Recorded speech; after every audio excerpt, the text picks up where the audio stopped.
Hey, what is going on, guys? Michael here for Tactica Imperialis. Starting a new codex here for my analysis today. This one is going to look at the Necrons. The Necrons, for those who are out of the loop, are a 5th edition, late 5th edition book, still regarded, at least in part, as a top tier list. So I'm just going to set this down and then flick through. Just give me a moment. Okay. So, because of the way this Necron book is laid out, I'm just going to do this in 2 parts, my HQ analysis. I want to have a look at the named characters separately because the Royal Court is quite complicated, if you ask me. Okay, so the first named character is Imhotet the Stormlord. He's weapon skill 4, ballistic skill 4, strength 5, toughness 5, 3 wounds, initiative 2, 3 attacks, LD 10, and a 2+ save.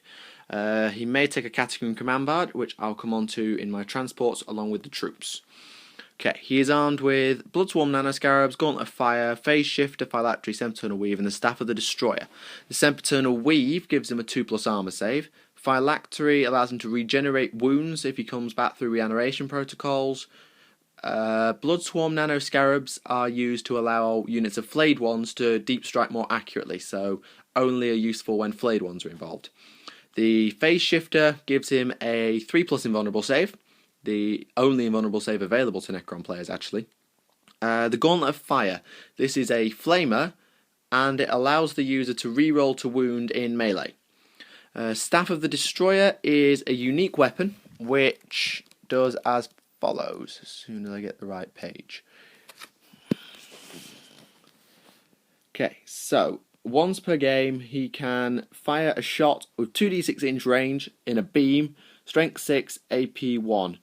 Any unit under this line, friendly or enemy, so be careful where you place this, will be hit by it.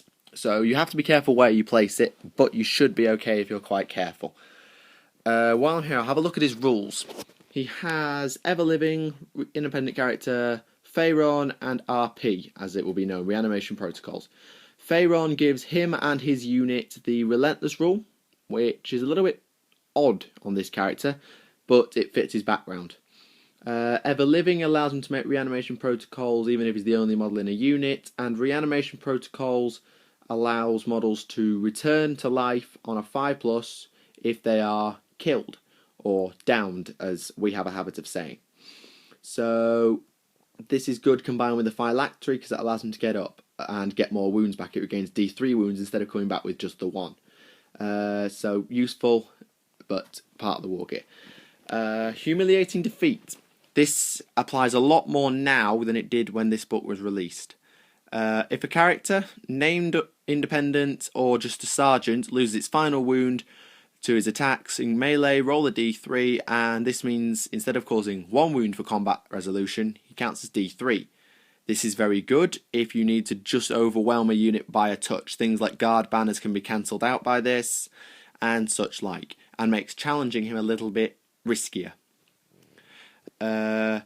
He can always seize the initiative on a 4+, except against orcs. He can never seize against orcs. Something in the background about his problems calculating what the heck the orcs are going to do. Poor him, as I say. So, good on the whole, but against orc players, don't try and get first turn if you want it. Lord of the Storm. This means that, sorry about the shaky folks, night fighting will be in play automatically. You don't roll for it, and you get rid of it by rolling a d6, and if it's greater than the turn number, the storm carries on. If not, night fighting ends. In addition, while it's in play, roll the d6 for each unengaged enemy unit every shooting phase of yours. On a 6, that unit is hit by d6, strength 8, AP 5 hits. Vehicles hit on the side armor, which is good. If it's brought in by a Cryptek Solar Pulse, this does not generate lightning. So this means only when it's the start of the game. There's a Cryptek piece of war gear, which I'll come on to when I do the Royal Court. Okay, the next named character is, hang on, wrong page, Nemesaur Xandrak, Mr. Tactics. Same stat line, I think. Yep, same stat line.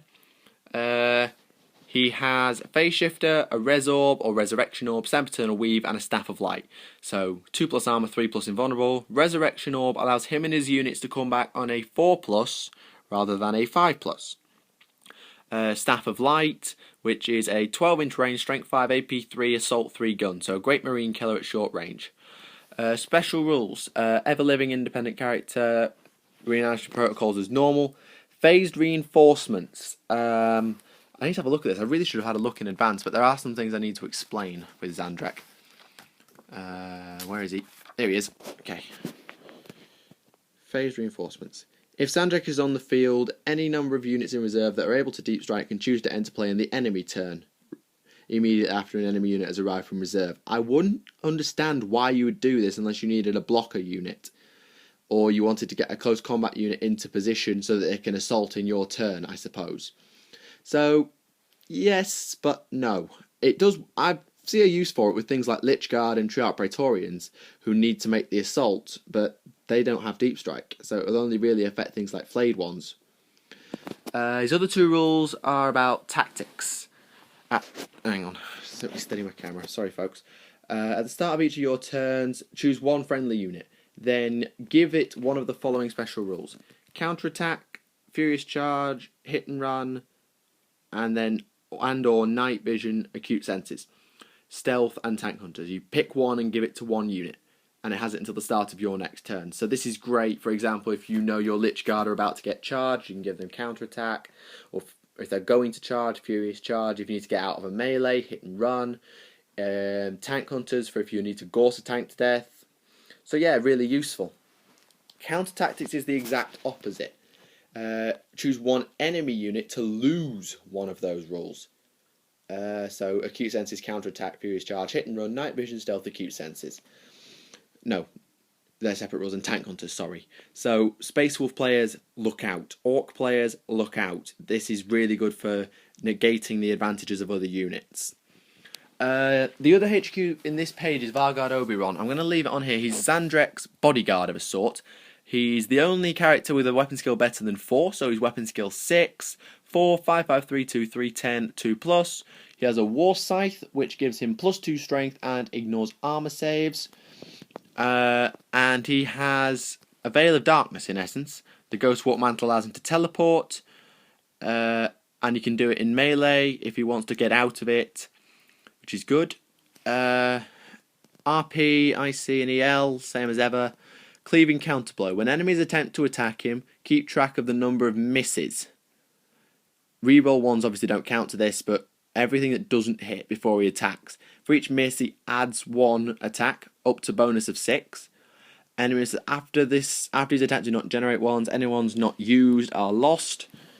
If Oberon uses Ghost Walk Mantle, he does not scatter, providing he aims to arrive within 6 inches of Xandrak. And if Xandrak is assaulted, Oberon must teleport regardless. If he's in combat at the time, no longer locked in, means they consolidate. If he's on a transport, ignore the normal rules, just pick him up, move him, put him down again. This is good because Xandrak is not the strongest in melee, and it will allow Oberon to get in and protect him. And for the two of them, you're paying 185 for Xandrak, 160 for Oberon. And Oberon is not a HQ choice if your army includes Xandrak, so you get 2 for the price of 1. Well, 2 for the price of 2, but for 1 slot. Illuminor Cesaras is a Cryptek character. He has an Eldritch Lance and a Gaze of Flame, which I'm going to come on to. An Eldritch Lance is a slightly weaker version of a las cannon. So 4s for WSPS, Strength and Toughness, 2 wounds, I2, 4 attacks, LD 10, a 3+ save. Ever-living independent character RP, and Mechanical Augmentation. You take a unit of warriors or immortals and roll on a table at the start of the game. You either give them strength, toughness, or what's the other one? Now, toughness 5 on a 1 to 2, BS 5 on a 3 to 4, +1 strength on a 5 to 6. If it was me, I would want to go with BS 5, particularly with Immortals, or Toughness 5, particularly with Warriors. Strength 5, less so, because they're not designed for melee as it is. And he's not the most expensive, but he's not the best either, for 100 points. Orican is another Cryptek character. Phase Shifter, Staff of Tomorrow, and a Transdimensional Beamer. The Transdimensional Beamer means that any unit hit by it must take a strength test or die. Short range though. The Staff of Tomorrow. This, I've never used Orican. I don't find him to be strong enough, even in his empowered form, which I'll come on to. But Xandrak, where is he? Here he is. The Staff of Tomorrow. He rerolls to hit and ignores armor saves. That's actually rather good. But with only 2 attacks normal, that's not as good as possibly could be. Lord of Time is one of his special rules, which means for 1 turn you can reroll failed reserve rolls, which is great. And he has 2 stat lines, as you've seen. Orican and Orican Empowered. At the start of every turn, roll a d6. If the dice was less than or equal to the turn number, you swap the basic profile for the empowered profile, which, as you can see, is a lot better. Still has a 4+ save though, but he has a phase shifter. It's still the same model.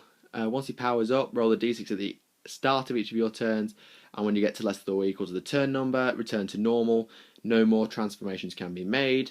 Wounds suffered are carried over. So if he's lost 2 wounds and then changes back, he's now dead, I'm afraid. Temporal Snares. All enemy units that move count as moving through difficult terrain. If they actually are moving difficult terrain, then move the lowest d6 rather than the highest. Which is okay, as you can slow units down. This is good against melee armies that need to move quickly, and against bikers, which means they treat it as dangerous, so it can kill them. There's 2 more. Xandrak the Traveller and Trazyn the Infinite.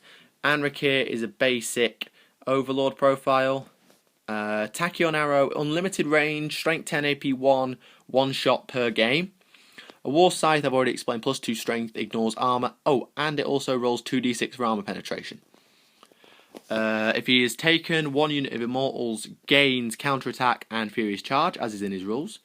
Minding the Machine allows him to take over a vehicle for a turn, which is very good with things like large blasts like Lehman Russes or Vindicators particularly.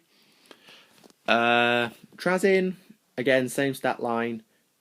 Mind Shackle Scarabs are one of the best pieces of war gear out there. They allow you to stop characters attacking you on leadership tests on 3d6. So it's a great way of locking down powerful characters. The Empathic Obliterator means that for every model he kills, all models with the same name, not stat line, name, so like example, Orc Boy, is wounded on a 4+ as well. This is a great horde killer, not so good against things like sergeants. Excellent another piece for the collection. Allows him to claim objectives, which is great. Really good. Surrogate Hosts allows him to take over Lichguard, Overlords, Lords, Cryptex if he's killed. So you can keep him popping up on objectives, which is great. That's the last special character. The most common are Xandrak and Oberon, for obvious reasons. You don't see Imhotet all that much. Cesaras and Orican, again, rarely used. Xandrak is okay, but I don't see him much. And Trazyn, I've never used him myself, but I can see why people do. He is good. That concludes my named character Necron analysis. Part 2 will look at the remaining HQs, the Overlord and Destroyer Lord, and at the Royal Court in full detail, because there's a lot to go over there. Thank you for watching. Be sure to like the video if you enjoy the video. Thank you for watching. My name is Michael, and I'll see you again.